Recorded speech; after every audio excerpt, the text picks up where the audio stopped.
എന്താണ് ക്യാമ്പിലെ ഇന്നത്തെ ഒരു ദിവസത്തിന്റെ ഒരു നടത്തിപ്പ് എങ്ങനെയാണെന്ന് നമുക്ക് നോക്കാം. ജോഷ്ല, ക്യാമ്പുകൾ ഏറ്റവും സുഗമമായി മുന്നോട്ട് പോകുന്നു, ഒരു കാര്യങ്ങൾക്കും ഒരു കുറവുമില്ല, എല്ലാ കാര്യങ്ങളും ഭംഗിയായി ഏകോപിപ്പിച്ചുകൊണ്ടാണ് മുന്നോട്ട് പോകുന്നത്. ഏറ്റവും പ്രധാനപ്പെട്ട കാര്യം, ഈ വലിയ വിഷമങ്ങളൊക്കെ ഉണ്ടെങ്കിലും ക്യാമ്പിൽ എല്ലാവരും ഒന്നിച്ചിരുന്ന് സംസാരിക്കുമ്പോൾ ഒരു പരിധിവരെ ഒരു ആശ്വാസത്തിലേക്ക് പോകാൻ അവിടെയുള്ളവർക്ക് കഴിയുന്നുണ്ട് എന്നത് നമ്മളെ സംബന്ധിച്ചും ഏറെ പ്രധാനപ്പെട്ടതാണ്, ആശ്വാസം നൽകുന്നത് തന്നെയാണ്.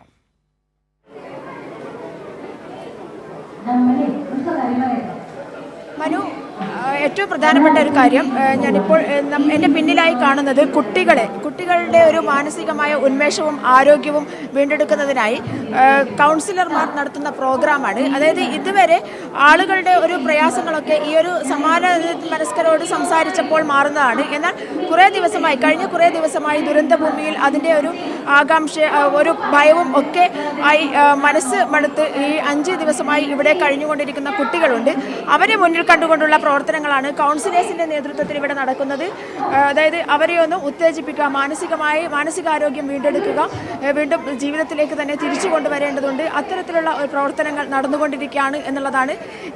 അത് മറ്റ് രക്ഷിതാക്കളെ അടക്കം നല്ല രീതിയിൽ സ്വാധീനിക്കുന്നു എന്നുള്ളതാണ് ഏറെ സന്തോഷകരമായ ഒരു കാര്യം. അതായത് കുട്ടികളുടെ ഒരു സന്തോഷ മനസ്സ് അത് തിരിച്ചു കൊണ്ടുവരാനുള്ള പ്രയത്നമാണ് കൗൺസിലേഴ്സിൻ്റെ ഭാഗത്തു നിന്നും ഉണ്ടാവുന്നത്. അവർ ആടിയും പാടിയും ഒക്കെ തന്നെ, അതായത് ആക്ടിവിറ്റികൾ നടത്തിക്കൊണ്ട് കുട്ടികളിൽ പുതിയൊരു രീതിയിലേക്ക്, അതായത് ആ ഒരു മറ്റ് ദുരന്ത ഭൂമിയിലുണ്ടായിരുന്ന എല്ലാ സംഭവങ്ങളെയും മറന്നുകൊണ്ട് പുതിയ ജീവിതത്തിലേക്ക് അവരെ കൈപിടിച്ച് ഉയർത്താനുള്ള ശ്രമം നടന്നുകൊണ്ടിരിക്കുകയാണ്. അതിൻ്റെ ഭാഗമായിട്ടാണ് ഇപ്പോൾ കൗൺസിലേഴ്സിൻ്റെ നേതൃത്വത്തിൽ ക്യാമ്പിൽ ഈ നമുക്ക് കാണാൻ സാധിക്കും ആട്ടം പാട്ട് ഒക്കെ ആയിട്ട്, അതായത് നല്ല രസത്തിൽ നല്ലൊരു അന്തരീക്ഷം, സാമൂഹ്യ അന്തരീക്ഷം ഉണ്ടാക്കിയെടുക്കാനുള്ള ശ്രമമാണ് അവർ നടത്തിക്കൊണ്ടിരിക്കുന്നത്.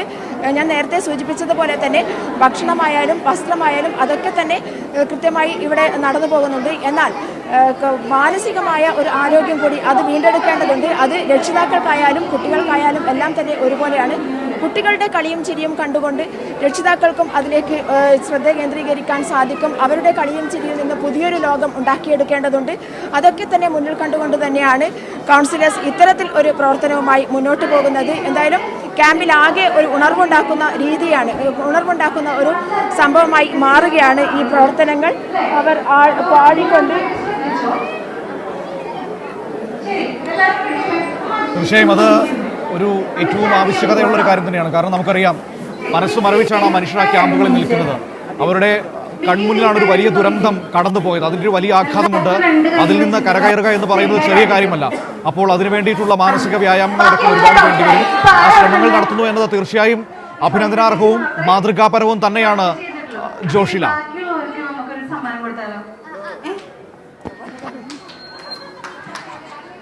തീർച്ചയായും മനു, ഇപ്പോൾ നടന്നുകൊണ്ടിരിക്കുന്ന പ്രവർത്തനങ്ങൾ അത് കുട്ടികളുടെ മുഖം നമുക്ക് കാണിക്കാൻ സാധിക്കില്ല. അതേസമയം കൗൺസിലേഴ്സിന്റെ മുഖം നമുക്ക് കാണിക്കാൻ സാധിക്കും. അവരുടെ പ്രവർത്തനം അത് കാണിക്കാൻ സാധിക്കും എന്നുള്ളതാണ്. കൗൺസിലേഴ്സാണ് നമ്മളുടെ കൗൺസിലേഴ്സ് എല്ലാവരും, ഏകദേശം ഒരു 10 കൗൺസിലർമാരെങ്കിലും ഇവിടെ നിരന്നു നിൽക്കുകയാണ്. കുട്ടികളെ അവരുടെ ഒരു പുതിയ ജീവിതത്തിലേക്ക് വഴിതിരിച്ചു വിടാൻ, സന്തോഷത്തിൻ്റെ ജീവിതത്തിലേക്ക് വഴിതിരിച്ചു വിടാൻ, അതായത് പുതിയ ജീവിതത്തിൽ കൈപിടിച്ച് നടത്താനായി ഇത് കൗൺസിലേഴ്സിൻ്റെ പ്രവർത്തനങ്ങളാണ് നമ്മളിപ്പോൾ കണ്ടുകൊണ്ടിരിക്കുന്നത്.